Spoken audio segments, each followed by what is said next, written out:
The Bush School, how country children learnt, worked and played in one teacher's schools.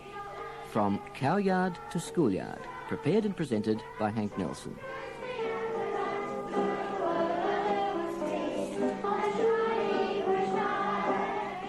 When I got to the school and unlocked it and they all had assembled, they had to be there by 9:30, the bell would ring and then they'd all line up. Girls in the front and the boys behind them. And then I would say, we'll salute the flag. We had a flagpole and not the Union Jack, we had the Queensland flag. And I said, now we're all Queenslanders, but of course we're part of the British Empire, you know. I would tell them all this. And they would salute the flag. And then we'd right turn into school. I had no musical instruments. I was sorry about that. Into school, quick march, left, right. And they'd left, right in. And then they got to sing this little ditty. I had a good home and I left. Served me jolly well right. And they'd come down left, right. Well then, when they got in to school, after marching around the porch, hanging their hats up, and they got in, they all had their allotted places in the desks. And they'd go into their places, and I'd say, right, classes, sit. And they'd sit. And then I'd allot the different lessons. That was Olive Durden, who taught at Mount Mahon on the Darling Downs of Queensland in the 1920s. Olive was 19 when she went there. On the day that the school photo was taken, the boys wore ties and the girls their frilly dresses, but not too many of them had shoes. One boy in his tight suit was taller than Olive Durden. The 13 pupils at Mount Mahon were just one group from more than 100,000 Australian children at one teacher's schools in the 1920s. The Bush School has been a common and special form of Australian education. In my first year, we drove to school in a jinker. There were 4 girls in my family. I was the youngest and my oldest sister Pauline drove us, and we tied the horse up under one of the pine trees with a nosebag full of chaff for the day. When school was over, we all got back in the jinker and drove home. Then, when Pauline was old enough to go to secondary school, at Cummins Area School, we were deprived of her services. She had to go on board. So, for quite a while, we walked to school. It was about 2.5 miles. We had a variety of routes. I still remember the whole gamut of human experiences that could be had between the farm and Yellanda Flat Primary School. The most fearsome experience was that my sisters used to think it good fun to pick sleepy lizards up by the neck and chase me. And this is very frightening to have to run nearly all, little girl having to run nearly all the way to school. They told me that if sleepy lizards got to you, they sucked all the skin off your fingers and toes, which I still believe in and terrified of sleepy lizards to the present day. They were fearsome experiences. Pleasant experiences included walking along when the wattle was full out. And there's a particularly full-bowled South Australian wattle I remember growing in some of the creek beds with a marvellous, rich spring smell. So that's a wonderful experience, walking along in the mornings and in the afternoons, just straight through nature. The other thing I'd like to mention is that although there were not enough horses for us to ride to school, I did often break off a yakka stick and ride the yakka stick along in the dust, and somehow or other this seemed more like riding than walking. If we had mud on our boots, we'd walk into a pool of water before we got into school and wash it all off. The school squeak, squeak, squeak. Sit there with wet feet all day long. It didn't trouble us a bit that we had soaking wet feet and wet boots and everything like that. Kids used to worry much. They were tough. The thing I remember most about the inspector was that we were told to wear shoes if we had them. Otherwise, to soak our feet, to wash the incrustations off them. Now, this wasn't possible to wash incrustations off because we walked barefooted. We had very thick soles underneath our feet. And also sometimes on top of the feet. This, of course, was a source of caning too, that if the teacher wanted to cane someone he had no other reason, he would cane them for having dirty feet. The horse paddock was a standard part of many one-teacher schools, and the adventures, frightening or gentle, that happened on the way to school are remembered as clearly as any events within the classroom. For some, going to school was an escape from hard work at home. One teacher in a dairying district said the school was a place where children went between milkings, and if they didn't fall asleep at their desks, then that was a bonus. Before going to school, in the first instance, I didn't have to do anything, but as I got older, the chores that my brothers had done, I had to take over, such as get up in the morning, milk the cows, feed the fowls, and make the fire, first of all, boil up the kettle, and take a cup of tea to mother and father. That was the first duty. Second one was to feed the fowls, mix up the bran and pollet into a porridge type of mixture and feed the fowls and the ducks. Gather the eggs, if there was any, and then go and milk the cows, 2 to 3 cows. And then come home, separate the milk, put it through the separator, assemble the separator, separate it, and then break the separator down and wash it. All of those had to be done, and at sharp at 8:30, off to school. As the littlest, my jobs were, firstly, to collect the eggs in the morning wood. This was when I got home from school. So you have to trail around and find out where the hens had been and collect up enough sticks and stuff to start the fire next morning. This used to take me ages. Then, as my sisters grew older and went off to school or to the city, I inherited the milking. And I think it's fair to say that one of the reasons I am where I am now is that I did not like milking. Once I went to a conference on people's history and, in particular, agricultural labour.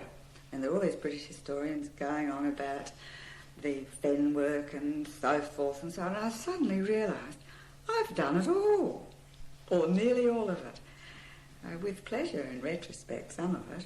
It would have required a very protective mother to spare children from that.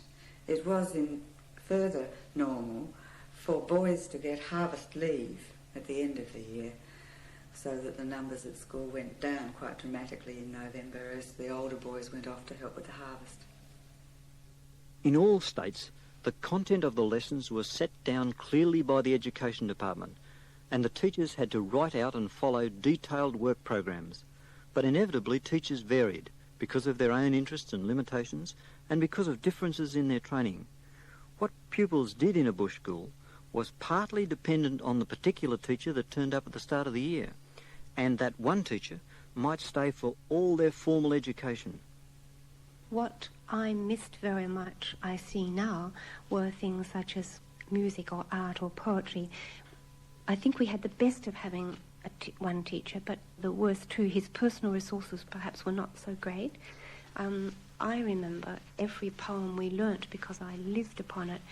I used to learn them by heart. John Greenleaf, Whittier, Henry Newbolt, people like that. Drake's Drum, I'd say to myself riding home, the capstan that stands upon the quay. I had no idea what a capstan or a quay were. I was a landlubber, but the euphony of it used to get to me. When we had art, we had pastel books. It was called drawing, not art, pastel books.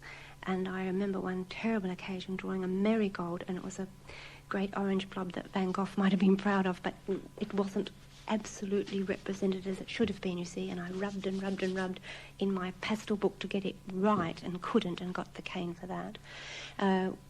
The other things I remember about lessons, songs. We didn't have any songs. I used to sing over and over again, "The Minstrel Boy to the War Has Gone." That was one we were taught every year. Maybe he didn't know anymore, maybe it was popular. But reading, always reading, the Adelaide Reader for every year when it was 3, 4, 5. I apparently must have read okay because I used to have to monitor, of course. We all had to monitor the younger students for reading. And I remember the story Tomasi and the Rabbits, beautiful one, because I used to go rabbit trapping and I loved the story about the rabbits. And sent out in the shelter shed to monitor the reading. And the injustice of it rankles today because apparently we'd played up a bit. But whereas they got one hander, I got 2 because I was supposed to be in charge. I guess I'm a product of the 3 R's, and they certainly were emphasised. I didn't mind that. I loved them. We had on the wall, Mr. Kane had drawn in chalk, blue chalk, yellow chalk, red chalk. I can see it. He had the parts of speech, and adjectives tells us how many, how much, what kind of, which one about a noun, and so on. All these parts of speech were on there. I could analyse down to adverb adjunct in grade 4 or maybe 5. We had these little spelling books with lists of words at the top and homonyms underneath, such as, have you seen Hugh under the yew tree? We had mental every day. We had dictation every day. And of course, sometimes there'd only be one in a class. So one day you'd be taught arithmetic, and perhaps 2 days later you'd get reading or something like that. You got his attention when you could. Looking back on it, it was quite a struggle to learn anything. If I ask myself, what subjects did we do? I, of course, remember reading, writing and arithmetic, though it was a struggle with reading because there wasn't much to read. The school books were available. The Children's Hour, a South Australian innovation, I think, monthly magazine, was important. There were an infinitesimal number of books in the school library. I was fortunate in that my father was a big reader, but there wasn't enough to read from my point of view. With arithmetic and writing, one remembers the awful school ink and the spelling bees. The larger subjects like history and geography and literature and art and music are practically a blank in my mind from those first years, though that may be because simply those first years are a blank. Geography was a very important South Australian subject, and I turned out to be quite good at it. So we must have done quite a lot of geography, but I have no recollection of history. And if we did music, it could only have been over the ABC, and I don't recollect much in the way of music either.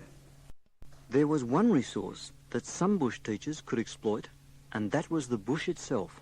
Arbor Day, Bird Day and the Gould League of Bird Lovers all stimulated teachers to ensure that the children knew something about their environment. Nature study was a forerunner of much in the modern conservation movement, but unlike the conservation movement, the old subject of nature study belonged to country people as much as to the townspeople. We'd line up and we would show our hands and so on and clean fingernails, salute the flag, you know, I love my country, the British Empire. And we used to have what was called observation. I presume it was a precursor to nature study. And you were asked what you'd observed on the way to school or the way home from school. Well, of course, it had the very opposite effect of making you wide-eyed and open and thinking, because you were just terrified that you wouldn't have anything to say. You got the cane. And so you either dreamed up something or looked for something. The number of spiders' webs I've looked at to see how they were spun or commented on, or the way horses got up off there when they were lying down, or cows, anything. And I learned a trick that if I said something good for one day, I might last 2 or 3 days before I was asked again. And there was this reprobate in the school who was sometimes a truant. He didn't care about looking for anything. And he would say, "What do you see today, Redman?" Mr. Kane would say. And Ron would say, "Nothing, sir," and automatically hold out his hands at the same time to get the cane. Then after we'd saluted the flag and had observation, then sort of march into school, but there's only a few of us, so half march, half walk into school. Whistle used to blow for recess, lunch, anything like that. In a sense, we looked upon the country that surrounded our school as a real resource. The classroom was what we could walk in and out of in an afternoon. And it wasn't just the animal life too, it was a very rich area in archaeological deposits, artefacts. And I read a little on the Murray Valley and so on, and one of the most magical things I ever discovered and passed on to those children was that I read that there is no naturally occurring stone in the Murray Valley. It's a floodplain, and there is none. It's all sediment. So that if you see a stone, it's special. It's been brought there, and almost inevitably it's been brought there by black people. And it may have been brought hundreds of miles for some purpose practical purpose or spiritual purpose or training purpose, and pick it up and look at it because it's special. And within a week of me telling the children that, we had Aboriginal artefacts, stone artefacts, practically running out of the doors. Because once they started to look at those stones and saw they were polished, sometimes they had things scratched on them. The countryside was alive. The countryside around their school was alive with another people, back centuries, and the canoe trees, and because it was so rich in game, and it was such a good hunting ground and a comfortable place for the blacks to live. We even had the honour of being contacted by an institute in Canberra to pass to them our notes and specimens. It gives children a very, very deep sense of their own special place when they realise that their particular half dozen square miles is important in historically and scientifically and so on. In many small schools, boys and girls often played together, and they may even have sat together in class. The obvious barriers between boys and girls were different from those in city schools, but they were still there. In the schoolroom, girls were tops. In the schoolyard, boys ran things, so that it actually was a reflection of the outside society. And parents would lament that their boys were so unscholarly, and they'd regret it later in life and so forth. But the fact is that they were there to become small farmers in due course, and they wanted to be nothing but farmers. And what we did in recess and lunchtime was play farms. We played farms endlessly in the yard.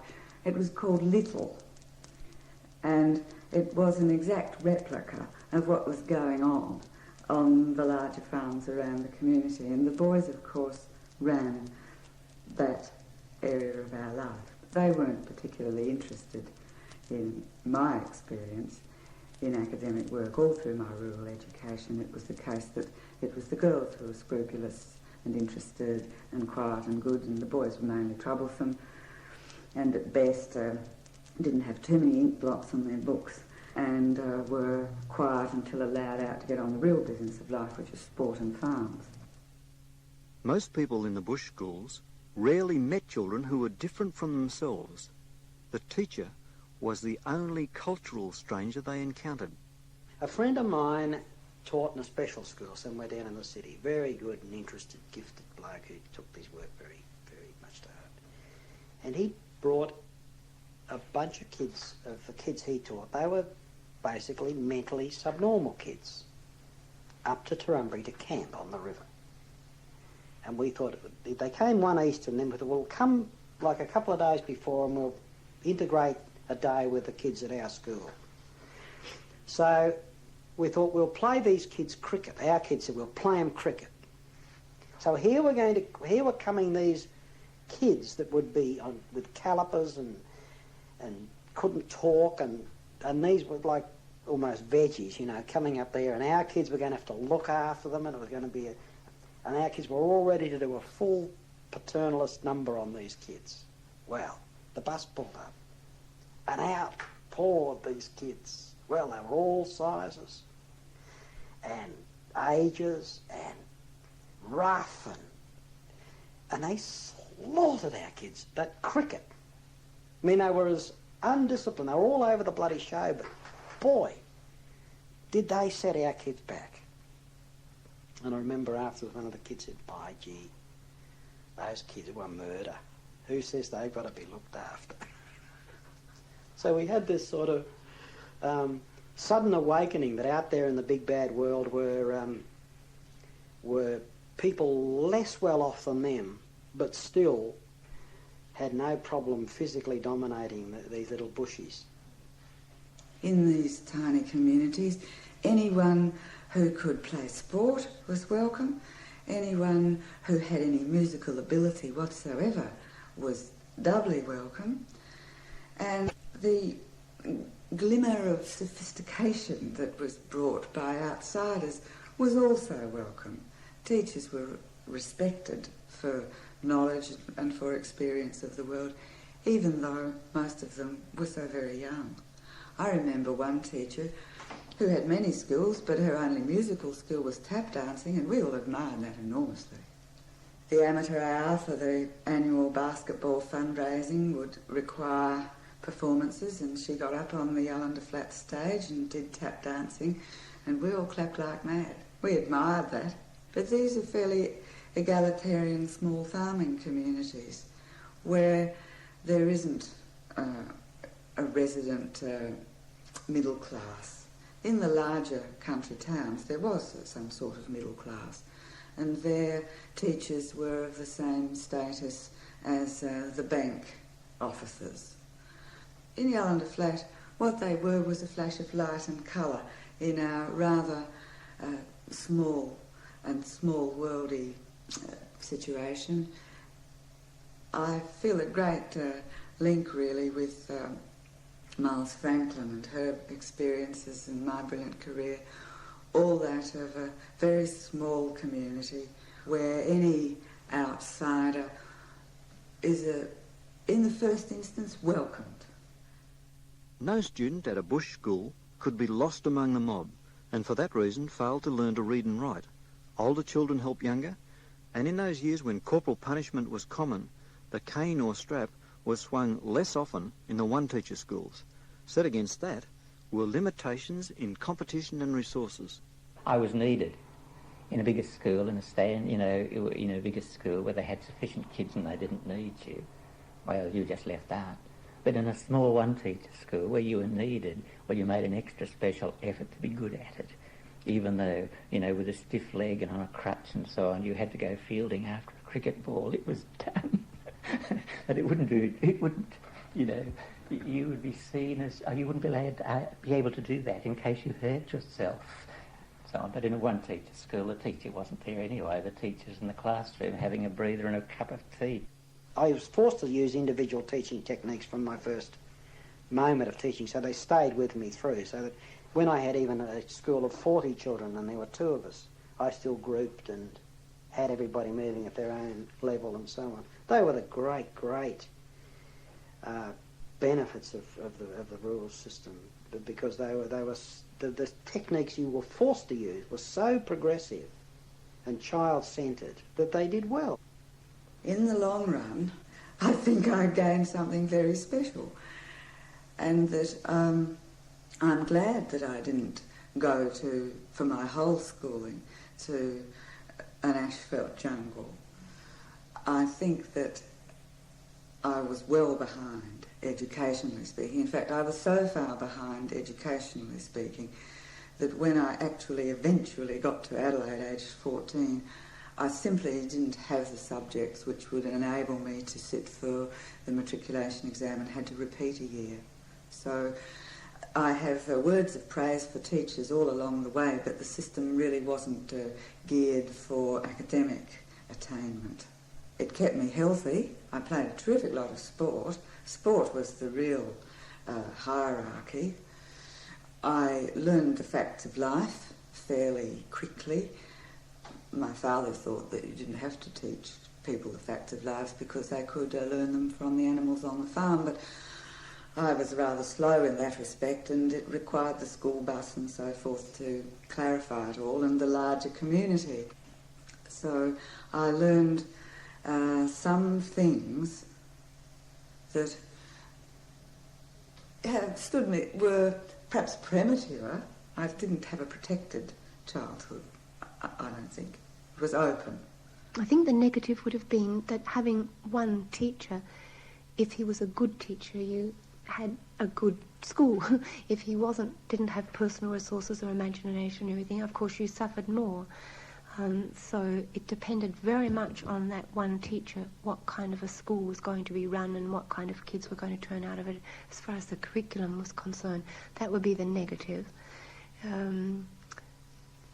Everything else I would have put down as a plus. I look back on those days with great affection, great gratitude, And I never go back to Coonawarra that I don't go and pay homage to that little school. And what I learnt there that was tangible and not tangible. And, well, it's got a very warm place in my heart.